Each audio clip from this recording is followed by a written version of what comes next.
안녕하세요, 세력입니다. 2022년 7월 10일 비트코인 및 알트코인 방송을 시작하겠습니다. 네, 오늘은 비트코인 및 알트코인 시황을 살펴보고 클레이튼 삼형제라고 할 수 있는 그 클레이튼 오르빗 체인 KSP 가격이 좀 좋지 않잖아요. 그런 상황에서 그런 생각을 물어보시는 분들이 많아서 제 생각을 또 간단하게 말씀드리도록 하겠습니다. 제가 최근에 그 커뮤니티 글을 하나 올렸습니다. 아마 읽으신 분들도 많이 계실 거라고 보는데요.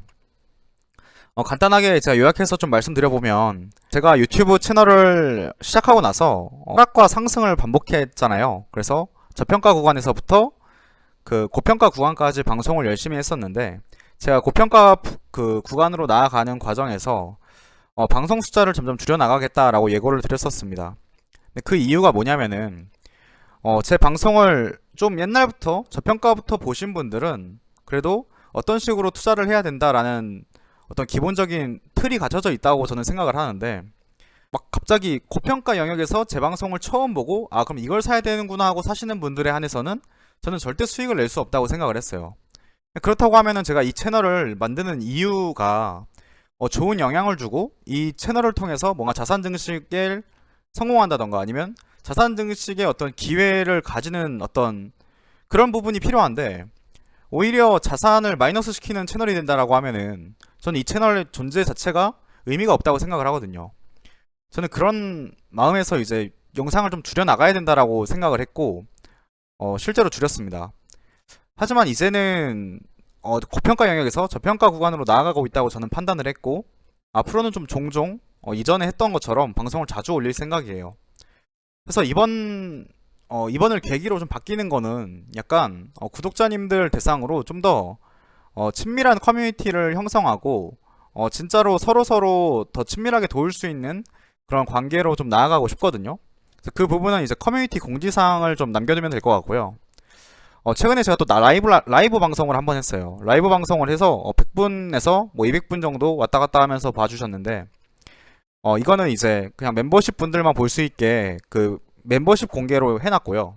근데 그 이유는 제가 이건 편집을 안 하고 그냥 라이브로 그냥 쏘기 때문에 좀 제 스스로도 좀 창피한 그런 부분이 있어서 그랬고요. 그냥 뭐 별 내용은 없습니다. 이것 때문에 뭐 멤버십을 굳이 가입하거나 그럴 이유는 없어요. 구독자님들이 뭐 질문도 많이 해주시고 거의 질문에 답변을 하는 형식이었고, 집 근처에 이제 한강이 있어가지고 한강 가서 투자를 그 이야기를 했는데, 예, 그러면 이제 본 방송 다시 시작하도록 하겠습니다. 비트코인이나 알트코인에 대한 이야기는 좀 간단하게 말씀드리고 싶고, 저번에 제가 말씀드린 내용이랑 크게 변할 건 없을 것 같아요. 일단 비트코인이 고평가 영역, 이 분홍색 구간에서 저평가 영역으로 나아가고 있다라는 부분이 저는 견해에 변함은 없고요. 저는 개인적으로 이때 쪽 뭐 굳이 이제 다른 사이클, 과거 사이클과 비교했을 때는 19년도, 18년도 18년도 9월, 10월 이때가 아니겠느냐. 저는 이때 구간이라고 본단 말이죠. 이때 당시를 확대해서 보면은 뭐 이제 이런 구간이었던 거죠. 이런 구간. 이렇게 보니까 좀 잘 안 보이는데, 19년도 구간이 요런 구간. 그러니까 아직 상승이 시작되는 건 아니지만 그래도 그 미온적인 하락은 남아 있을 수 있다. 저는 그렇게 보고 있습니다. 그러니까 무릎에서부터 발목 사이 아니겠느냐. 저는 그렇게 보고 있는데요. 지금 구간이 무릎이 아니라 어깨다. 앞으로 더 많은 폭락이 있을 것이다 라고 보는 견해도 있는데, 저는 그러한 견해에 대해서는 좀 약하게 보고 있어요. 왜냐면은 어떤 뭐 전쟁이 진짜 크게 난다던가 막 블랙스완적인 상황, 정말 우리가 생각지도 못한 엄청난 그런 악재가 터지지 않는 이상 저는 지금이 어깨라고 보기는 굉장히 힘든 구간이다 라고 보고 있고요. 그러니까 무릎에서부터 그 발 사이라고 하면은 저는 지금이 진입 구간이라고 보고 있거든요. 저는 저의 그런 견해를 밝히고 지금이 바닥이다라고 생각하는 그런 견해도 되게 많아요. 그러면 저는 이제 제 개인적인 관점에서는 무릎일 확률이 70%, 바닥일 확률이 29%, 1%의 확률로 블랙스완이 일어난다. 저는 뭐 그 정도의 관점으로 보고 있습니다. 저는 그런 느낌으로 이제 포트폴리오 분배를 하려고 하고요. 제 견해를 참고만 해주시면 좋을 것 같습니다. 다음으로는 제가 그 현재 비트코인은 알트코인의 가격을 많이 움직이기 때문에 알트코인은 따로 말씀 안 드릴게요. 자, 그러면은 제 채널에서 굉장히 많은 분들이 이제 질문해 주시는 클레이에 대한 이야기를 해볼게요. 클레이튼 뭐 KSP, 오르비 체인에 대한 이야기를 저한테 많이 해주시는데 많이 물어보시는 것도 저는 좀 이해합니다. 왜냐면은 제가 거의 좀 방송 초기에 말씀드려가지고 클레이튼이 뭐 100원 100원이 아니죠. 한 200원에서 300원 구간일 때 뭐 클레이튼을 이야기했었고 그게 뭐 5,000원, 5,000원 아니죠. 엄청 가격이 올라갔다가 다시 내려오고 막 그러다 보니까 많은 분들이 막 저한테 찾게 되는 것 같아요. 제가 이제 클레이튼이 요즘에 가격이 진짜 안 좋죠. 가격이 어떻냐면은 이건 KSP고 그 클레이 삼형제 중에 KSP 가격은 10만원까지 갔다가 지금 1,100원이니까 100분의 1 토막이 난 거잖아요. 그러면 얼마나 고점에서 매수하신 분이 있다고 하면은 매우 힘들 수밖에 없는 그런 상황이고 클레이튼도 마찬가지입니다. 클레이튼도 5,000원까지 갔다가 312원이니까 만약에 물린 분이 계시다라고 하면은 얼마나 지금 마음이 안 좋겠습니까? 제가 심심한 위로의 말씀을 전하고 싶고요. 근데 이제 클레이튼이란 이 자산이 그러면 결국에 망한 거 아니냐라는 견해에 대해서는 저는 부정적이에요. 근데 그 망했다고 바라보는 그 관점들이 왜 나오고 있냐면은 최근에 그런 이슈들이 있어요. 클레이튼 고점에서 매도한 지갑이 관련 회사다. 뭐 관련 회사들이 팔았다라는 이야기가 막 돌았었거든요. 이게 이제 7월 8일 날 나왔던 기사인데 이런 이야기는 지금 시장에서 계속 나오고 있었습니다. 뭐 관련사라고 하면은 거버넌스 카운슬, 그러니까 클레이튼이라는 네트워크를 돌리고 있는 노드 운영자들이 있는데 뭐 신한은행도 있었고 뭐 국내 대기업들이 굉장히 많이 들어가 있는 그 거버넌스 카운슬 멤버들 중에서 클레이튼 고점 때 판 그 기업들이 있다. 그러면은 결국에 이제 클레이튼을 투자한 초기 투자자들도 이 클레이튼을 불신하고 나갔는데 그럼 뭐하러 이제 일반 투자자들이 투자를 계속 하겠느냐, 이런 견해들이 있어요. 그리고 뭐 두 번째로는 이제 신한은행이 방금 말씀드렸던 그라운드 카운슬이 아니라 거버넌스 카운슬 멤버에 있었는데 신한은행이 나갔단 말이에요. 거버넌스 카운슬 멤버에서 탈퇴를 했어요. 그러면은 이제 신한은행 보고 클레이튼 투자하신 분들도 있는데 신한은행이 나간다 그러니까 뭐야, 그러면 나도 나가야 되는 거 아니야? 이런 불안함이 당연히 들 수 있다라는 거죠. 작게는 막 이제 클레이튼에서 대표격이었던 NFT 프로젝트 뭐 메타콩즈라던가, 이제 메타콩즈는 실타리랑 같이 하고 있잖아요. 근데 거기서 이제 아예 탈클레이튼 하겠다. 그래서 그래 나가버리고, 또 그 클레이튼이 또 한국 코인이다 보니까 한국 시장에서 만들어진 코인에 대한 막연한 불신, 그 김치 코인이라는 어떤 시장의 관점, 그런 부분들이 굉장히 클레이튼 자체에 대한 불신으로 이어지는 그런 부분들이 굉장히 많았던 것 같아요. 그렇다 보니까 많은 분들이 클레이튼 대체 왜 투자하냐, 또 심지어 이제 클레이튼 수수료 30배 올려가지고 순간적으로 욕 엄청 먹어가지고 이제 클레이튼 그 수수료를 갑자기 올렸다가 다시 이거 시장 반응 안 좋으니까 10배로 다시 이제 인하했거든요. 근데 어떻게 보면 그 운영도 좀 이상한 거 아니냐, 이렇게 볼 수 있죠. 그럼 제가 생각하는 견해를 하나씩 좀 말씀드려 보겠습니다. 일단 이 클레이튼 수수료 30배가 올렸다가 10%로 10배로 줄인 거는, 저는 개인적으로 이거는 뭐 운영적인 운영의 과정에서 일어난 어떤 작은 에피소드, 작은 실수, 뭐 이렇게 보고 있어요. 그러니까 우리가 회사 생활을 해보면은 그 회사의 의사결정이, 그 담당자의 의사결정이 늘 맞지 않잖아요. 또 우리가 만약에 책임자가 됐어요. 우리가 책임자라고 할지라도 우리도 실수를 하는 사람이고, 이 클레이튼 네트워크를 운영하는 사람들도 다 사람이란 말이죠. 그 의사결정 하나하나가 다 100% 맞는 의사결정은 아니란 말이죠. 그런데 수수료를 올렸다가 시장 반응을 보고 10배로 낮췄다는 거는 나쁘게 해석하면은 실수지만 좋게 해석하면은 융통성이거든요. 그러니까 이게 무조건적으로 뭔가 질타를 하기보다는 좀 긍정적인 면을 보자면은 오히려 융통성 있게 운영을 한 것이다. 저는 그렇게 해석할 수도 있을 것 같아요. 그리고 악재가 쏟아지고 이제 NFT 프로젝트들 중에서 손절하고 나간 프로젝트들이 있는데, 물론 이게 그 시장이 그 NFT 사업을 운영하고 있는 주체들은 시장 환경이 너무나 빠르게 변하기 때문에 이 클레이튼 가격에 더 민감하고, 더 이 시장 반응에 좀 민감하고, 악재가 쏟아질 때 더 이탈률이 많아질 수밖에 없다고 생각하는데, 일반 투자자들이 투자하는 관점에서는 저는 꼭 그렇게까지 할 필요 없다고 보거든요. 왜냐면은 가격이라는 거는 업앤다운을 반복하는 거고, 우리가 이 클레이튼을 투자한 어떤 근본적인 이유가 흔들리지 않고 있다라고 하면은 단순히 가격이 떨어졌다라고 해서 악재가 많이 쏟아진다고 해서 그 악재가 근간을 흔드는 게 아니라고 하면은 저는 충분히 홀딩할 수 있다라고 생각을 해요. 그렇기 때문에 이 클레이튼 자체, 이 지금 쏟아진 악재들이 클레이튼 자체를 완전 가치를 뭐 훼손시키는 그런 악재들이었냐? 저는 그렇게 보지는 않는다는 거죠. 그래서 NFT 프로젝트들이 떠난 거는 물론 아쉬운 얘기긴 해요. 아쉬운 얘기지만 아직까지도 이제 한국 시장에서의 클레이튼 플랫폼이 전 견고한 위치를 가지고 있다고 생각을 해요. 그렇기 때문에 내년이든 내후년이든 뭐 아니면 3년 후든 4년 후든 다시금 이 가상자산 시장에 불장이 왔을 때 이 클레이튼 네트워크의 역할, 그리고 실제로 이제 블록체인을 통해서 우리나라에 많은 것들이 블록체인이 입혀질 때 클레이튼 네트워크의 역할이 전 굉장히 중요할 수 있다고 생각하거든요.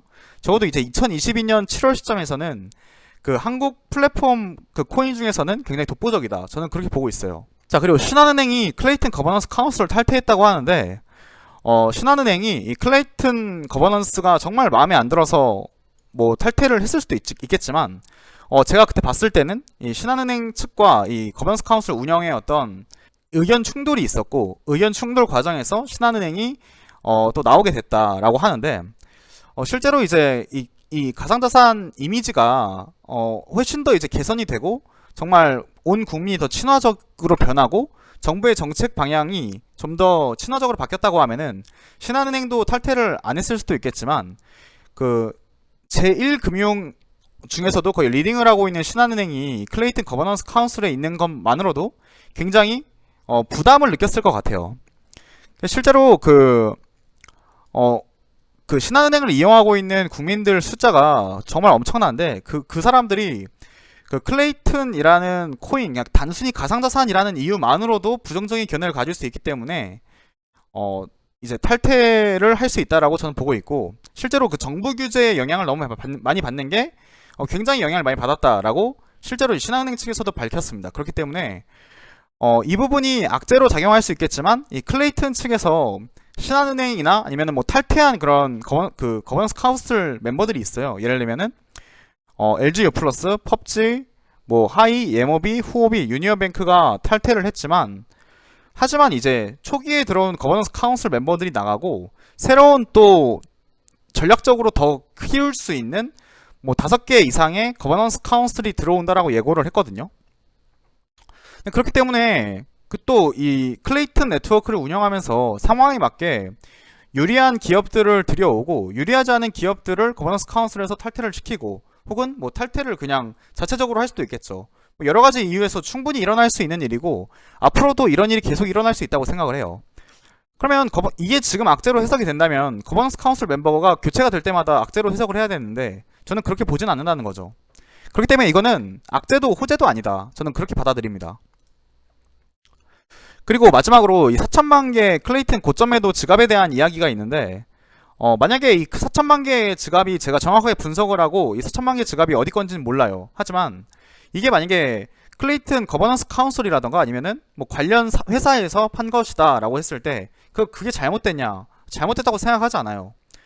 왜냐면 그 클레이튼 거버넌스 카운슬이든 클레이튼 관련사든 뭐든 간에 그분들도 이제 그 돈을 벌려고 들어왔어요. 투자자라는 게 결국에는 돈을 벌기 위해 투자를 한 건데 그분들이 초기에 투자를 했다고 하면은 이게 클레이튼이 처음 초기 가격이 80원이었거든요. 80원에 초기 투자를 해서 5천원이 됐어요. 5천원이 돼서 못 팔았어요. 아니면 5천원에 못 팔고 4천원, 3천원 이렇게 내려오는데 80원에 산 분들이 3천원에 팔고 나가는 게 투자자로서 잘못된 건가요? 저는 그렇게 생각하지 않습니다. 이게 저점 매수를 하고 고점 매도를 할 수 있으면, 투자자들이 떠날 수 있으면 굉장히 잘한 거고, 오히려 그분들의 투자를 보고 저는 배워야 된다고 생각을 하고, 오히려 저점 매수하고 고점 매도를 했으면 박수치고 나도 저렇게 해야겠다라고 생각을 해야지, 왜 먼저 투자한 사람들이 떠났냐, 나도 떠나겠다, 이거는 고점 매도를 못한 스스로를 탓해야지 고점 매도를 하고 나간 사람들을 욕할 게 아니라는 거죠. 저는 그런 관점으로 이 시장을 좀 현재 보고 있습니다. 자, 그럼 이런 관점에 힘이 입어서 그러면 이 관련되어 있는 오르비 체인이라던가 그 KSP는 어떻게 되냐, 뭐 이런 얘기를 또 하잖아요. ORC랑 KSP. 그럼 결국에 이 ORC는 사실 클레이튼 네트워크가 이더라던가 아니면은 뭐 폴리곤이라던가 그런 쪽으로 그 클레이튼 그 네트워크를 변경하기 위해서 그 브릿지 자산이 필요한데, 그 브릿지 자산에 필요한 게 오르비 체인이잖아요. 근데 그 브릿지 자산이 오르비 체인만 원래 있었는데 오르비 체인 말고도 뭐 다른 자산들이 생겨나고 있어요. 다른 자산들이 생겨나고 있거든요. 그러면 이렇게 물어볼 수 있죠. 아니 그러면은 오르비 체인 말고 다른 이제 브릿지 자산들이 생겨나면은 얘는 도태되는 거 아니냐? 아 물론 그럴 수 있죠. 그렇게 되면은 이 오르비 체인의 가치는 점점 떨어질 수밖에 없습니다. 근데 그런 시장 견해를 가질 수도 있지만 아직까지는 오르비 체인이 이 클레이튼 네트워크에서 차지하고 있는 브릿지 자산으로서의 역할로는 가장 최고다, 이렇게 볼 수 있어요. 그리고 이 오르비 체인을 발행했던 오지스사에서 만든 이 클레이 스왑이라는 디파이 서비스가 있잖아요. 이 디파이 서비스가 현재도 이 디파이 라마라는 서비스가 디파이 플랫폼 그 클레이튼 네트워크뿐만 아니라 그 네트워크 안에 있는 그 디파이들이 어떤 TVL과 어떤 거래량과 이런 것들을 볼 수 있는 지표를 모아놓은 사이트가 이 디파이 라마라는 건데, 이 디파이 라마 보면은 클레이 스왑이 이 TVL, 그러니까 전체 자산이 락업되어 있는 양이 클레이 스왑이 절대적으로 많다라는 거예요. 이 두 번째 클랩이라고 최근에 생긴 디파이 서비스 있는데, 이 최근에 생긴 디파이 서비스가 이자가 높기 때문에 순간적으로 TVL이 굉장히 커요. 순간적으로 굉장히 커서 2위까지 올라왔지만 이자가 낮아지면은 클랩에서도 자산이 빠져나갈 거거든요. 그러면 지금 이제 이 디파이라는 게 결국에 초기 유동성 공급을 하면은 굉장히 이자를 많이 받아요. 그러면은 초반에 굉장히 많은 유동성이 몰리게 되어 있는데 순간적으로 2번부터 10번까지는 얼마나 빠르게 출시를 했고, 그리고 얼마나 많은 이자를 주고, 그럼 그 안에서 이제 순위가 굉장히 변동이 많아요. 근데 클레이 스왑은 굉장히 오랜 기간 동안 이 TVL 1등 자리를 내준 적이 없습니다. 이 클레이튼 네트워크에서 이 디파이 서비스 1등을 내준 적이 없거든요. 순간적으로 있을 수 있는데 그래도 이제 거의 한 번도 없다라는 거예요. 이 팔라라는 서비스도 그 네이버 계열사에서 투자한 회사가 만든 그런 디파이 플랫폼인데도 순위가 굉장히 많이 내려갔다라는 거죠. 근데 팔라도 나중에 뭐 설명을 드리겠지만 이 서비스도 굉장히 나쁘지 않고 뭐 코코아도 나쁘지 않고 코코넛도 나쁘지 않아요. 다 여기 이제 1번부터 6번까지는 제 주변에 투자자분들이 많이 쓰더라고요. 굉장히 괜찮은데 일단 지금은 KSP 얘기하고 있으니까 하여튼 괜찮은 서비스들 가운데서도 KSP가 가장 큰 신뢰를 아직까지도 보여주고 있고 가장 높은 TVL을 유지하고 있다. 그러면은 결국에 아까 말씀드렸던 클레이튼이라는 그 코인이, 그 플랫폼 코인이 만약에 계속 큰다라고 하면은 이 KSP는 함께 올라갈 가능성이 굉장히 크다. 왜냐면은 이더리움이나 아니면 팬케이크 스왑에서 곡괭이 코인이라 불리는 코인들도 과거에 18년도 19년도에 굉장히 가격 방어를 잘하면서 굉장히 큰 상승을 해줬거든요. 저는 막연하게 그 곡괭이 코인 그러니까 디파이 플랫폼에서 자산을 예치했을 때 보상으로 받는 그런 곡괭이 코인이기 때문에 가격은 절대 상승할 수 없다, 이렇게 바라보는 관점에 대해서 저는 회의적이거든요. 그냥 곡괭이라서 무조건 안 된다, 저는 그런 막연한 부정적인 견해에 대해서는 부정을 하고요. 이 KSP도 유틸리티가 앞으로 더 추가가 될 수 있고 이 반감기를 통해서 아예 공급량 자체가 감소가 될 수 있는 모델이기 때문에 KSP가 덱스잖아요. 그러니까 덱스가 이제 탈중앙 거래소인데 탈중앙 거래소에서 발생하는 그 수수료들로 KSP를 사서 소각을 하고 그러다 보면은 시장에 유통되는 양은 점점 줄어들면서 가격이 올라갈 여지가 충분히 있단 말이에요. 그렇기 때문에 저는 만약에 이 생존을 담보로 한다고 하면은 KSP가 저는 몇 년 후에 굉장히 좋은 투자처였다라고 볼 수 있다라고 하거든요. 여전히 전 그렇게 봐요. 물론 이제 KSP 가격이 참담합니다. 이 참담한 가격에 대해서는 저 역시도 투자를 하고 있는 입장에서 뭐 마음이 너무 아프죠. 너무 아프고 너무 짜증나죠. 가격만 보면은.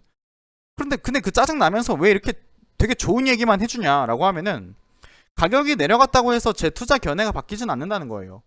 제가 처음에 이 KSP에 대한 투자 견해를 결국에 어떻게 했느냐, 저는 디파이가 결국에 미래다라고 본다는 거예요. 디파이가 미래다. 그럼 디파이가 미래이기 전에 블록체인이 미래라는 거예요. 저는. 그럼 블록체인이 미래면은 디파이도 미래인데, 디파이가 미래면은 한국 시장에서의 디파이 대표 플랫폼도 뭔가 존재할 텐데 그럼 그게 무엇이 될 거냐? 그러면 당장에 이제 뭔지는 알 수 없지만 5년 후 10년 후로 알 수 없지만 KSP가 굉장히 유력할 수 있다라고 전 봤기 때문에 그러면은 이거에 대해서 또 반론을 제기하는 게 아니 경쟁자들이 계속 등장하는데 KSP가 이자는 계속 떨어지는데 그러면은 이 KSP 자리가 계속 흔들리는 거 아니냐 이런 견해가 있었지만 아니다 난 그렇게 생각하지 않는다. 얘네들이 생겨날 때마다 TVL을 나눠 가지긴 할 것이다. 하지만 결국에 이런 플랫폼이 생겨날수록 이 디파이가 미래라는 먼 미래의 이야기가 점점 더 확신을 더해가는 거고 단기적으로는 이러한 것들 때문에 KSP 플랫폼의 TVL도 뺏기고 가격도 뺏길 수 있지만 디파이 자체가 성장을 한다라고 하면은 결국에 시장 규모가 여기에서 이렇게 커지고 또 이렇게 커지기 때문에 이 커진 상황에서 얘도 이 KSP도 같이 요렇게 또 요렇게 클 거라는 말이에요. 시장의 성장과 함께. 근데 이게 가능하려면 어떻게 가능해야 되냐? 이 KSP처럼 해당 디파이라는 분야에서 1등이라면은 이 1등의 수혜는 시장이 커가면서 시장이 커가는 만큼 흡수할 수 있다라는 거고 비트코인이라는 게 결국에 투자처로서의 매력이 정말 큰 이유가 뭐냐면 이 블록체인이라는 분야가 미래라고 한다면은 비트코인이 대장주기 때문에 이 블록체인이 커지는 만큼 비트코인이 가격을 가져오기 때문이에요. 그러한 이치와 굉장히 비슷한 식으로 저는 해석을 했다. 그렇기 때문에 아직까지 제 투자 견해는 흔들리지 않고 있다 라는 거고 예, 그런 관점으로 보고 있습니다. 예, 오늘 방송을 또 이렇게 찍게 됐는데 앞으로도 제가 이제 방송을 좀 자주 올릴 거예요. 마지막 멘트로 제가 이렇게 좀 말씀드려보고 싶습니다. 자, 이게 비트코인 차트인데 비트코인 차트가 이렇게 보면은 계속 우상향만 했습니다. 이게 10년 차트인데 계속 우상향 했어요. 자, 그런데 구간별로 이렇게 확대를 한번 해보자고요. 이렇게 확대를 한번 해볼게요. 자, 이렇게 확대를 해보면은 자, 이 차트 보시면은 이 차트 놓고 보면은 굉장히 클레이튼이나 KSP랑 똑같거든요. 자, 보면은 클레이튼 차트거든요. 클레이튼 차트인데요, 이거. 자, 클레이튼 차트 이렇게 올라가다가 쭉 내려가고 쭉 미끄러졌어요. 자, 비트코인 쭉 올라가다가 쭉 내려갔습니다. 이게 비트코인을 13년도와 15년도를 확대한 건데 아니 결국에 가격 흐름이 이렇다라는 거예요. 비트코인이 우리가 지금은 에이 비트코인이 괜찮겠지. 비트코인은 괜찮아. 비트코인 뭐 마이크로 스트래티지도 투자하고 뭐 기관들도 투자하고 막 ETF도 생겨난다는데 투자해도 괜찮잖아. 당연히 괜찮지. 거의 이런 식으로 받아들여지고 있잖아요. 근데 그렇게 당연하게 받아들여지는 순간이 오니까 점점 비트코인의 상승폭은 줄어들고 있다라는 거예요. 이 클레이튼이라는 자산이 지금은 이렇게 미약하지만 만약에 살아남는다라는 걸 가정했을 때 가격은 어떤 식으로 진행될까요? 상승폭이 굉장히 많이 열려있다. 물론 이 서비스가 생겨난 지 오래되지 않았고 망한다라고 하면은 망하는 거예요. 그러면 끝나는 거예요. 그냥 가격이고 뭐 그런 게 없죠. 그러면 그 실패는 우리가 리스크를 이제 감수하기로 마음을 먹었으니까 그건 각오를 해야 된다는 거예요. 그 정도 각오가 없다면 그냥 가상자산 투자를 하면 안 되는 거예요. 근데 그런 각오를 만약에 했다라고 하면은 생존을 담보로 했을 때 클레이튼이라는 자산의 업앤다운을 놓고 봤을 때 다운이 열려있냐 업이 열려있냐라고 봤을 때 저는 업이 열려있다라고 보고 있는 거고 앞으로 성장을 하고 살아남는다라고 했을 때 폭발적인 상승이 가능하다. 저는 그렇게 보고 있습니다. 오늘은 여기까지 진행하도록 하겠습니다. 끝까지 진행해주신 모든 분들께 진심으로 감사드립니다.